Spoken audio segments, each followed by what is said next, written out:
It's Monday, March 17th, and here's some of the news beyond the headlines. The Syrian Revolution just entered its third year, and for the past 12 months, things haven't looked good for Syria's moderate revolutionaries. But since January, everything's changed in the rebel-held north. The al-Qaeda splinter group called the Islamic State of Iraq and al-Sham, or ISIS, has been abandoning its former strongholds across northern Syria. Almost every other rebel group is now fighting ISIS. Things are finally looking up for the Syrian Revolutionary Front, an alliance of rebel groups who are chasing ISIS out of northwest Syria. ISIS was welcomed in many rebel-controlled areas at first, but later alienated many residents as it tried to implement a strict interpretation of Islamic law. Hundreds of families in Pakistan's Kashmir are setting up small-scale hydroelectricity projects to deal with the country's energy crisis. Residents there get power for as little as 2 hours each day. Previous government attempts to tackle the problem have had little success and have been focused on shifting from costly imported oil to coal, which is significantly cheaper.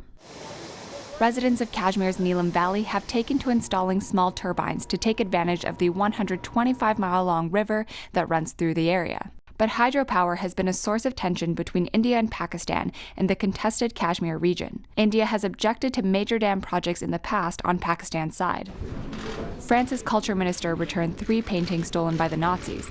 Madonna and Child, Mountain Landscape, and Portrait of a Woman were all returned to their rightful owners. All works of art that are identified as having been stolen by the Nazis are kept in museums, where they're put on display so that the previous owners or their heirs might spot and claim them. Nearly 2,000 artworks remain unclaimed in the country, and to date, France has only returned 70 works stolen by the Nazis to their rightful owners. Roughly 100 workers who helped to clean up the Fukushima nuclear plant staged a protest over low pay and dangerous conditions. Some protesters said TEPCO, who operates the Fukushima nuclear plant, has docked paychecks for supplying food, transport, and other expenses. And some workers say they've been left with as little as $10 at the end of the month. There's also reports of workers being forced to handle contaminated water. Some nuclear watchdogs say TEPCO is relying on unskilled manual laborers in the cleanup effort because many of the highly skilled engineers and scientists have already reached their maximum permitted radiation doses. Several thousand people are working on the site, making repairs and building tanks to store huge amounts of water which have been used to cool the damaged nuclear reactors. Decontamination work is expected to take decades, and the process of dismantling the destroyed reactors hasn't even started. Check out the VICE News YouTube channel for more original reporting and documentaries from around the world. We must be like on one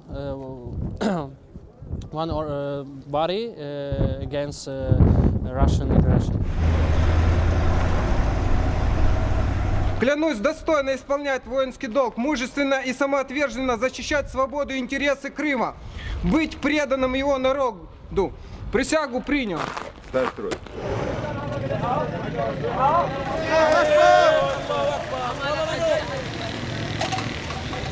رح نتعهد لكل المدنيين بإذن الله. والله لن يقع عليكم الظلم، والله سوف تكون أجسادنا ودماؤنا والله تخدم كي لا يقع الظلم على أبناء بلدنا بإذن الله.